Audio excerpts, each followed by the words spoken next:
back. Here we have Soheila is here to speak, and she is an interdisciplinary visual artist, writer, educator, and a mother based in Portland, Oregon, and Iran. Born in the capital of Islamic cities, Isfahan, Soheila absorbed storytelling skills through Persian miniature drawings and Islamic architecture since she was 9. Her inspirations come from her experiences of being a woman of color living under the theocracy and democracy. Now residing in the US, she is dedicated to transnational feminism with a passionate devotion to the ways in which gender, sex, race, culture, and religion intersect. She uses different media to both investigate, materialize, contextualize, and narrate stories of women as minorities. And her use of fabric in her works is deployed critically and centrally to amplify customs that serve to classify, separate, oppress, and potentially / unknowingly liberates those obfuscated by such a tradition. Thank you so much for coming. Thank you, Bree. Thank you. I'm going to share my presentation, and we'll go from there. First off, I'd like to thank the PSU Social Practice Program for inviting me. Bree kind of covered the brief I wanted to tell about myself, but I'd like to add to that I am currently finishing up a residency with PSU's social practice program, as well as a residency at Dr. Martin Luther King Jr. School Museum of Contemporary Art.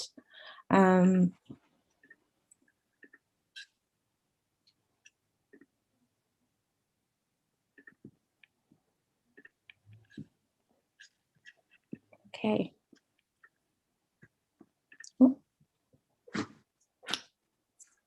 And I go by she, her, hers.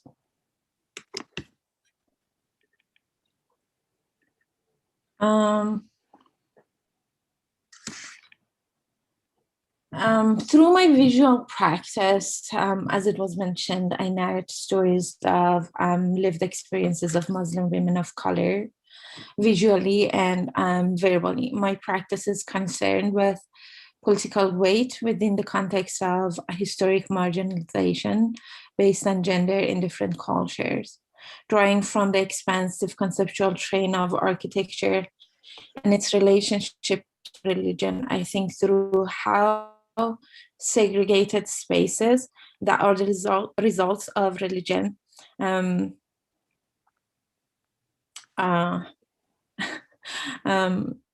I think through how segregated spaces that are the results of religion utilize a framework for creativity.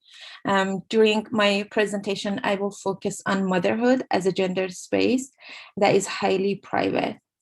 Aspects of my practice that often come up again in different projects are critical humor, collaborations with my family members, as well as women from my own community, and the use of fabric. The use of fabric in my work is deployed critically and sensually to amplify customs that serve to classify, separate, oppress, potentially and unknowingly liberate. In this presentation, I will focus on ways in which motherhood have been romanticized in our culture. This romanticization dilutes real struggles of women and doesn't leave room for expressions of sadness, frustrations, etc. I will walk you through material investigation, content development, and project executions for a few projects I am working on. I've been privileged to experience motherhood twice, and in both times I struggle, and I have been struggling. The host here witnessed that a little. I believe there is a lack of knowledge and conversation around issues related to motherhood in general, and specifically within the arts. In this presentation, I map out motherhood by focusing on 3 chapters. 1, motherhood and community. 2, motherhood and its relationship to labor, which I have titled it as Weaving Motherhood, and motherhood embodied. I have to mention that my practice is not limited to investigating motherhood, but for this presentation, I chose this topic. And for those of you who don't know much about my practice, you can check out my website. I will first show you a work that I'm yet to put into any of these mentioned categories. The slide that you see here is of performance that I did. It was a live feed that it was called "And the Mother is Present." So for the first chapter, I have mother artists. And speaking of the lack of representations, right? I believe there is a huge lack of representations for mother artists. I have touched upon this in 2016 when I recently, I was freshly a mother, and I did this performance. I was doing a residency back then, and it was kind of impossible for me to be present, but I still wanted to be present. Like bodily present. And so for the opening of the show, I had a live feed between my house and the gallery space. And the way it was working, I had, it was 3 hours long, and the camera was following me basically everywhere as I was putting my baby to sleep and preparing the night routine. So and this project was a live feed, and being virtually present, I challenge ways in which our culture values women who are mothers and artists. Drawing inspirations from Marina Abramovich's performance, The Artist is Present, I used my body as a way to critique a system that is not fully supportive of mothers. The gaze of the viewer never engaged the gaze of the mother artist, as I am critiquing the transparency of motherhood within gallery spaces. The collapse of 2 spaces, the virtual space of the mother's home and the gallery space, and the collapse of 2 beings, the mother and the artist, brings the question of our place as viewers within this work. What are the spaces that artists' bodies exist in? What are the spaces that mothers' bodies exist in? And what are the spaces that mother artists' bodies exist in?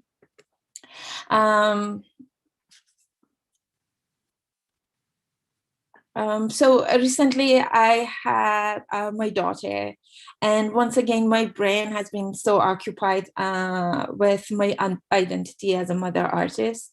And I like to show you a video that I've never shown anywhere, and which I'm having a conversation with my son about art.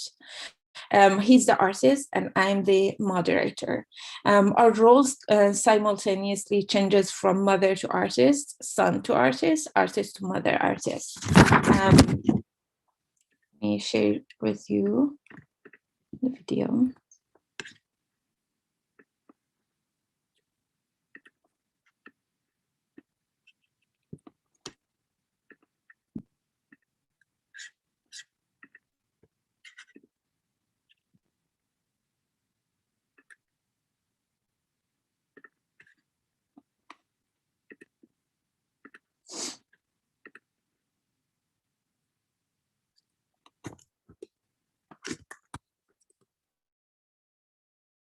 Yeah. Great, can you give me a thumbs up? Can you see it? Yeah.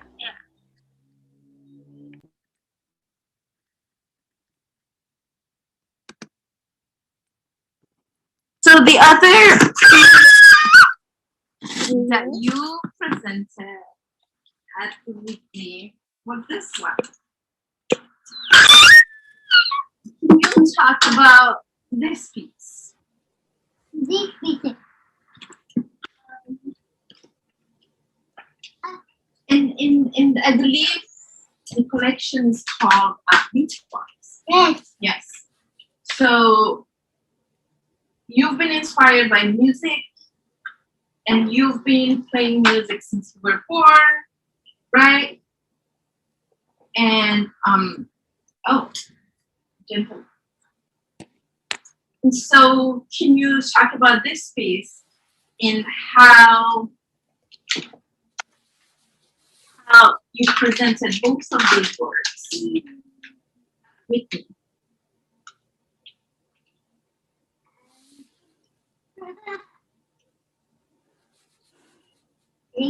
And there is a very interesting element about this artist's practice, that he keeps on going back and forth between his own self and what he performs as a performance artist. I'm talking to the audience.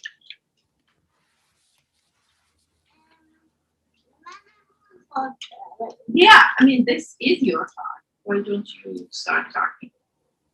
Hey, I'm doing lot of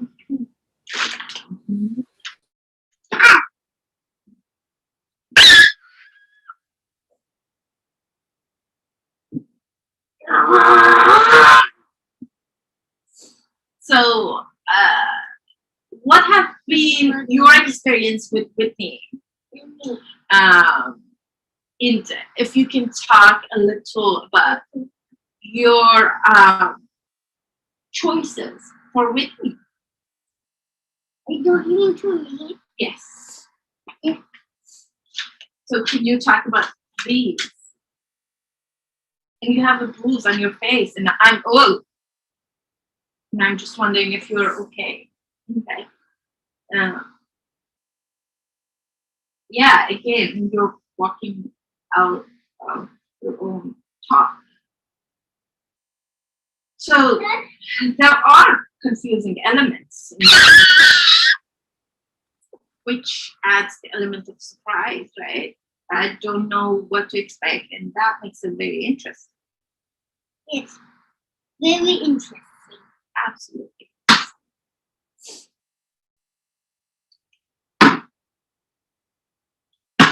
For example, your obsession with closing all the doors or making everything perfect.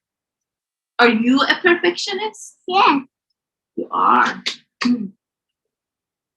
So you're aware of it. Yes. Yes, you are. You are gave of that. Well, I gave mommy.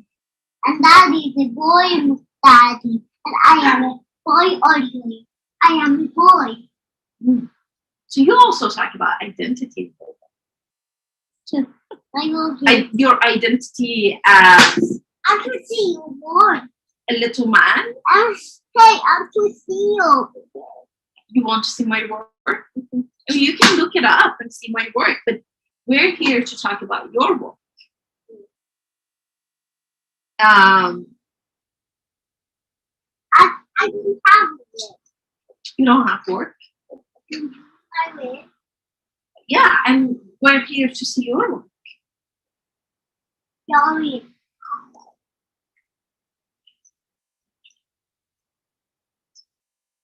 So if your work is also based on your identity as a boy, you mentioned, what else there is in your work that a viewer might fail to discover?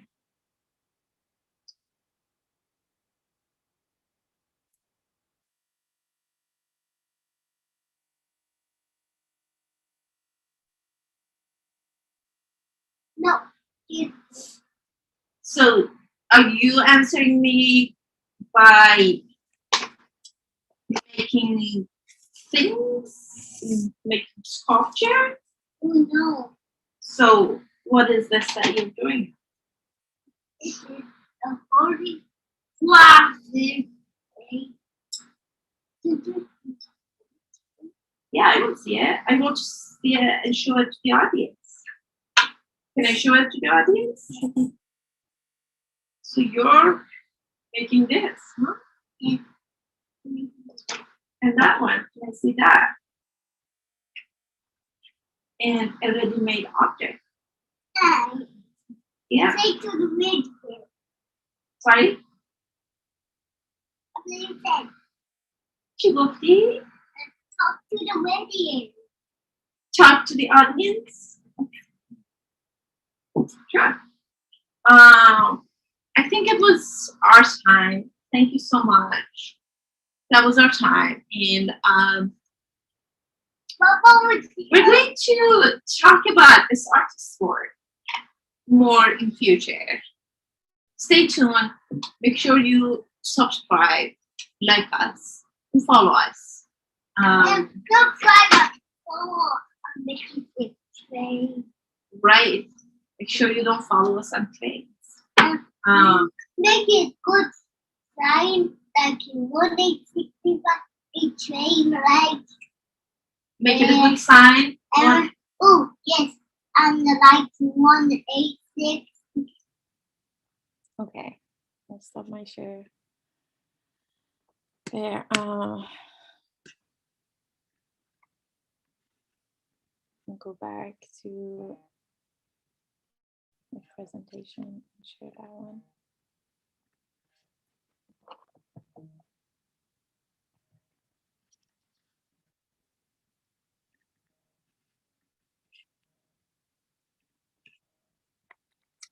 So,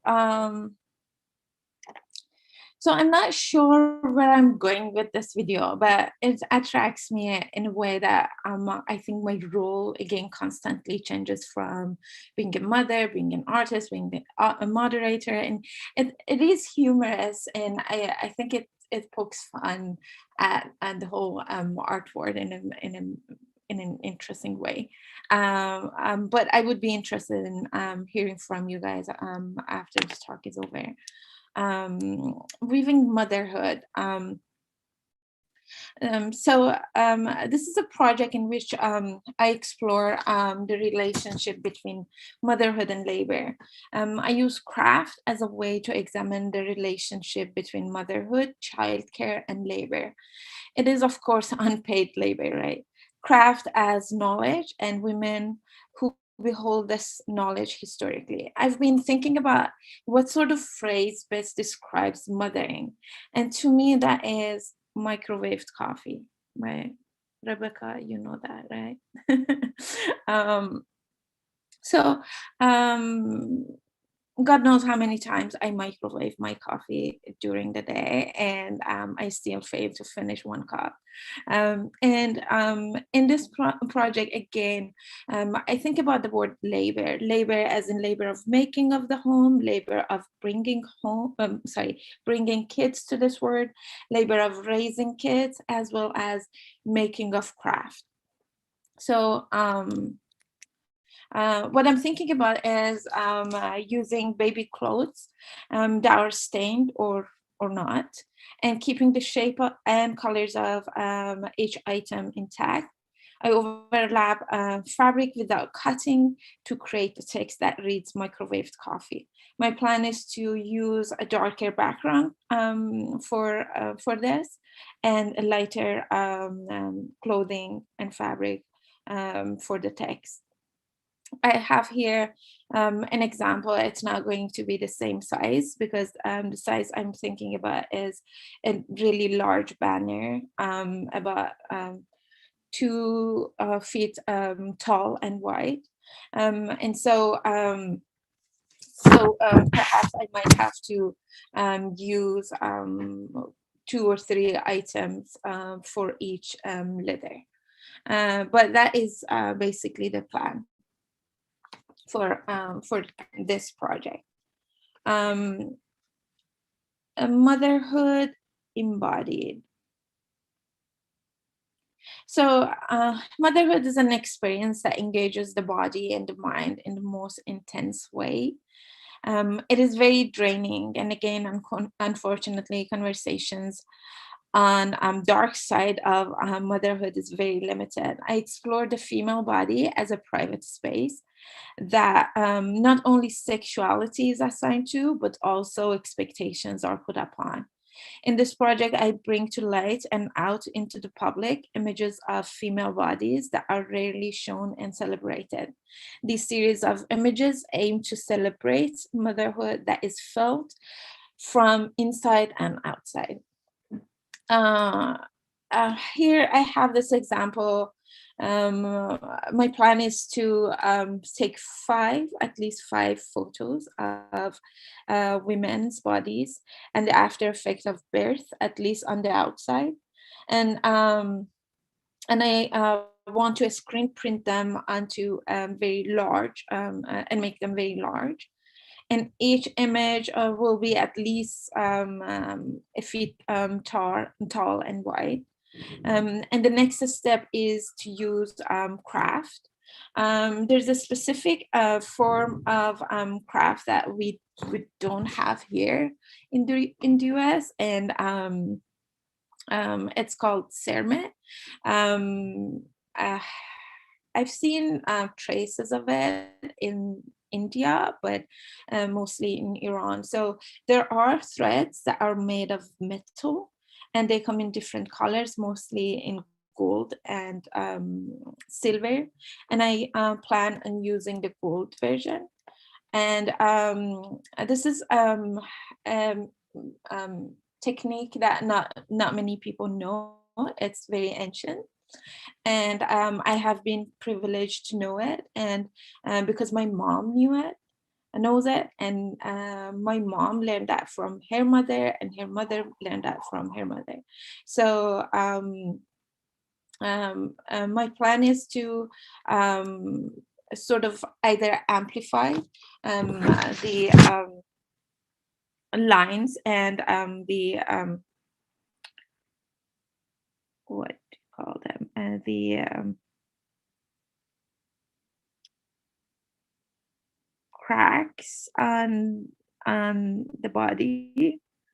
That was a good name for it. Um,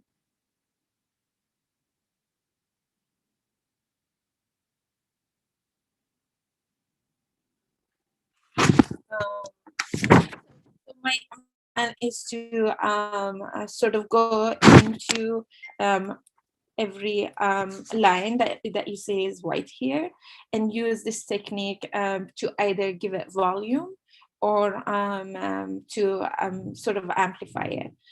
So using golden color and using this technique. As you see, some parts are have more volume, and the way they do it is to put cotton underneath and put this over. So you actually cut the thread into any size that you want. And this is a close-up of what I'm talking about. So I will be either going in and filling the stretch marks with this material, or using it to again amplify the lines. That would be something that I would be interested in having a conversation with you guys also. Motherhood and community. When I think about how I could overcome the struggles of mothering during a pandemic, especially during a pandemic, the answer for me is community. Community could be 2 people or 200, and it could be virtual or not. My narrative as a mother who is an immigrant, especially during a pandemic, is very different from those with family support. I started a WhatsApp group a year ago and named it Iranian Moms of Portland. Now it has more than 70 members, only mothers with kids younger than 5. My narrative changed all of a sudden from being a lonely mother stuck at home to having 70 friends by the time I had my second daughter 6 months ago. I started thinking about how private and lonely motherhood can be. I drew inspirations from social media, and I have to say I have an obsession with social media. And I created these photos using food that was sent to our house after the birth of my daughter. I documented each food in an Instagram style.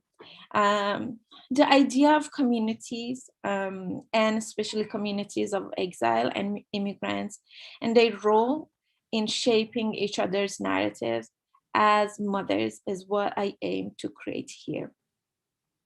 All the food was made by women for women. Again, recipes as knowledge and women as holders of that knowledge. I try to stay true to their food presentations. I didn't even change the dishes. Um, and I'm still thinking about the role of communities in motherhood. I personally am very interested in social media as a way to form communities. And this work, I believe, is marrying the virtual and more tangible communities together. I'm not sure, again, where I'm going with this project, and how I will be tying it to my practice, but I know it is worth exploring. And this is, I think, when I need you. I would be happy to get any questions and comments. Thank you.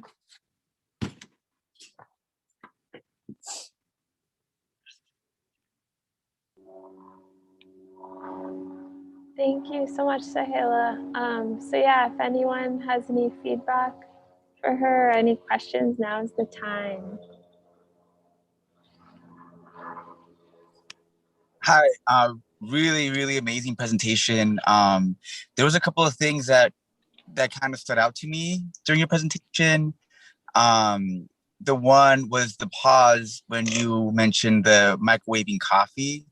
It was such a like human, like it kind of brought that motherhood and just that it kind of just brought it back, and was very relatable to me because I'm not a parent or a mother, but like that little description was so interesting. And then another thing too, I just love your honesty with the projects and the work that you are pursuing and that you're talking about.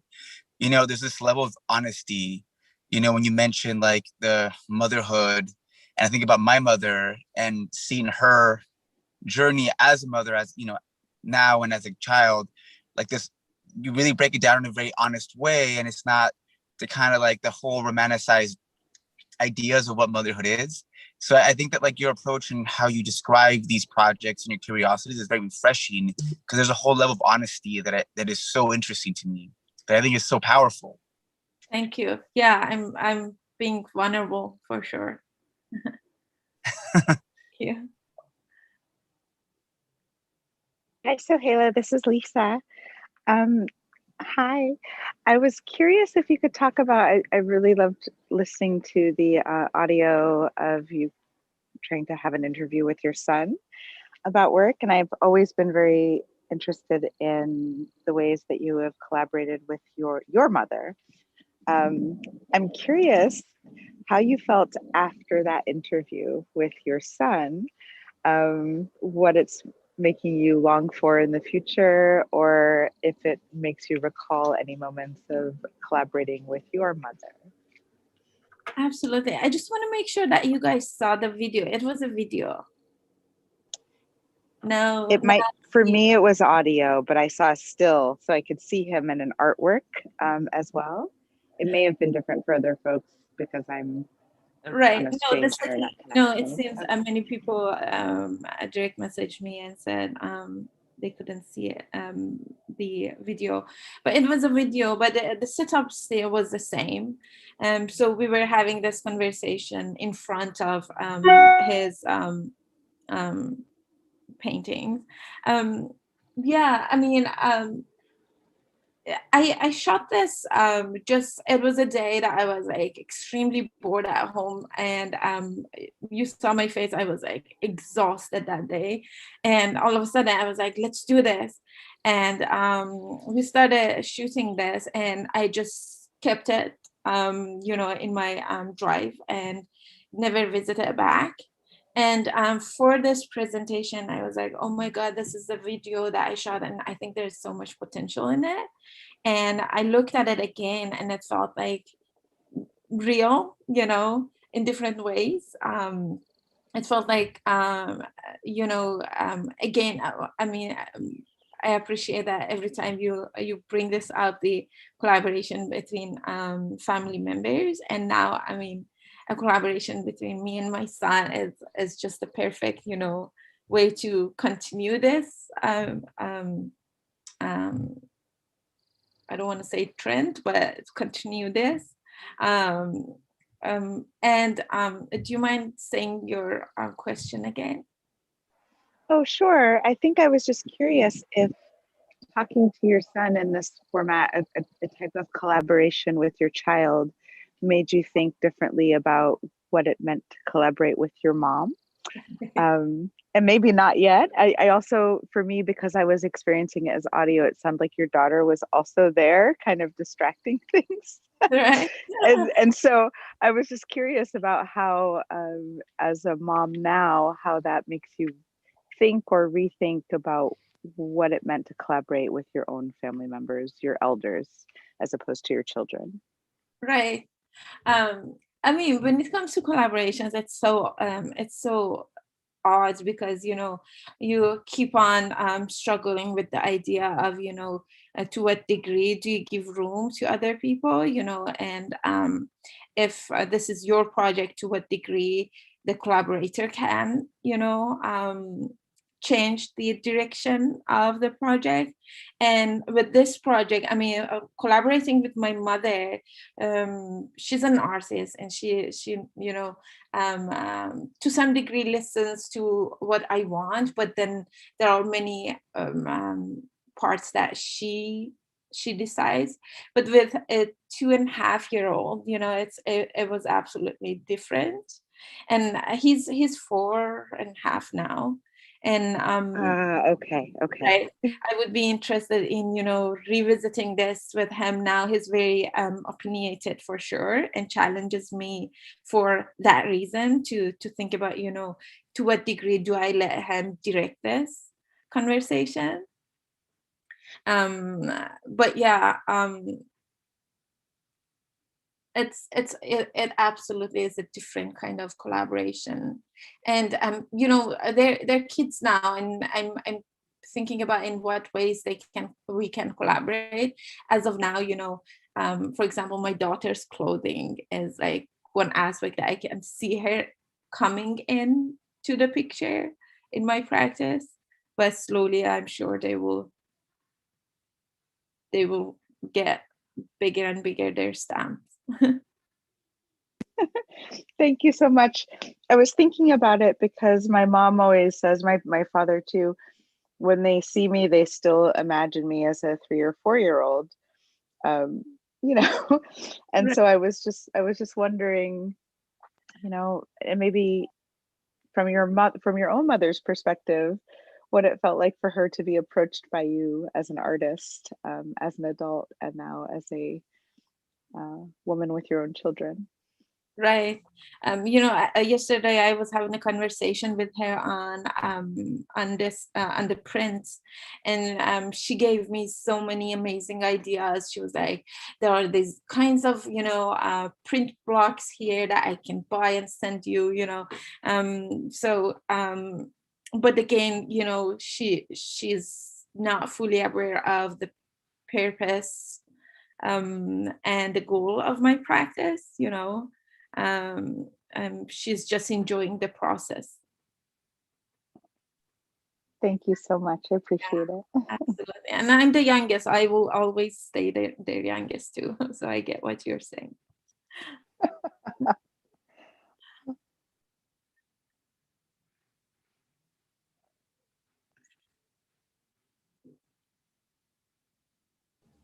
Soheila. Yes. Can you hear me? Sorry, I cut in a little bit. I just think I think that the project that you mentioned with the that sewing technique from Iran and incorporating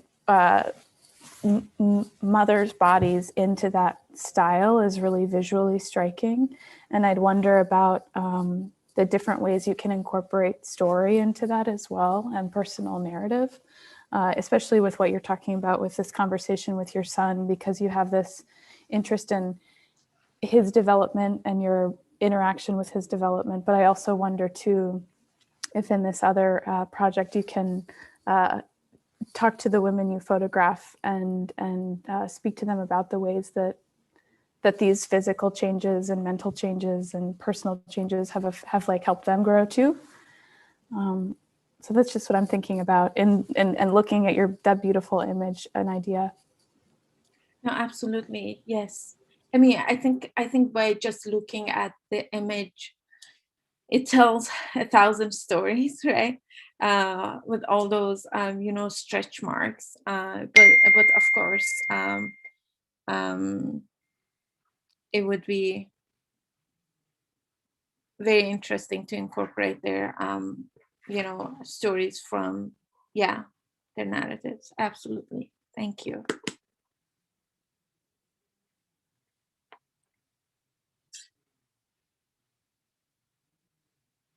Hey, Soheila.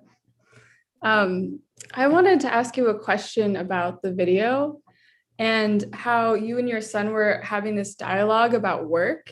And he was like, well, I don't go to work. And you're like, no, I'm talking about your work. And I think this is something that has come up in conversation before, but like how artists kind of view work and like, what does that even really mean, right? So I was wondering if you had any thoughts on that. Yes, no, that's very interesting because at the time we shot this, I keep thinking about, artworks, art pieces, and then now he goes to a Montessori school, and whatever he does, he calls it work. For example, he plays with magnetiles, and it's work. With puzzles, it's work. And it sort of challenges me with the idea of what work is, exactly what you're saying, Rebecca. And he makes a huge mess every time, but he calls it work. He actually creates work for me, and he still calls it work. And I keep on thinking about what is work in this case, and then and then artworks. This is something that I really didn't think about until you mentioned, now adding to the whole chaos in my mind, I'm going to add what an artwork is. But I honestly think there is, I personally call many forms of art just say work, because there's a labor that also goes to it. And we tend to call anything that requires labor work. But also that's a language that over time I developed reading stuff and listening to, conversations on art. But I would be interested if you've read anything that talks about that. I would be interested in reading it. I haven't, but I guess I'm just thinking too, like work, when we think of work as labor, it's like it's hard, right? It's usually, I don't know, difficult. So like when does work, and then you're describing now how your son is using the word work, but it almost seems like it's play and it's fun. So is work allowed to be fun? And like where did this like construction of it being like difficult, like I don't know, is that okay? Is it not okay? Like does it change to something different if it's not hard, Right. But also work can be labor that is hard, but you still get to enjoy it. Right. And I think for artists, I think that's a privilege that most of us have. to even if we struggle with the making and with the time and etc., we still get to enjoy it. Yeah, I hope I answered. Yeah, I mean, I wasn't looking for anything particular. Right. I think, yeah, definitely. Thank you. Yeah, absolutely. Thank you.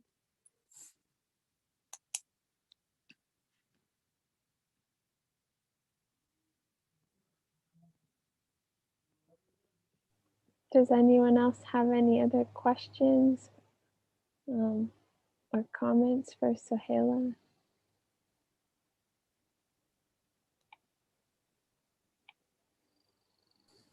Soheila, I actually have one more.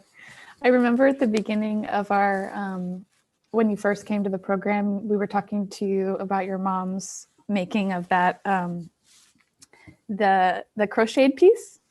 Yeah. Oh, right. And you mentioned her again, like kind of not understanding where you're coming from with these things, but willingly helping you a lot. I wonder if there's, over the course of this year in this program and talking a lot about, social practice methods and forms, if you've changed at all the way you're speaking to her about those things, and if she's gained any different kinds of understanding. I mean, because of COVID, we actually, and because of having kids, like 2 kids now, we've been on phones more than ever. And I think we on and off talk about, what I do more. But honestly, this is something that I was thinking about as I was talking to her about my practice and this project yesterday. I was like, if I go to Iran, the first thing is to just show them slides of what I do and why I do this. I just so simplify it and bring it all down to just the making of it, that the concept is not something that I have ever emphasized on. Versus when I talk to my father, it's the content that I focus on.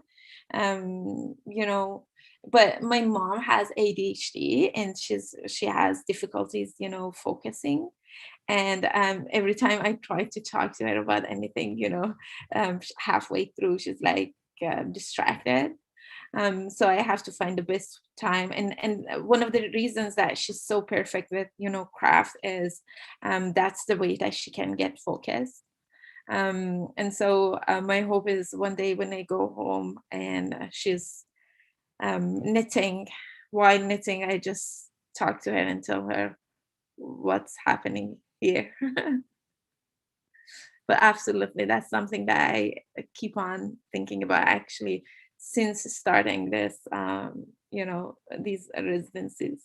Absolutely.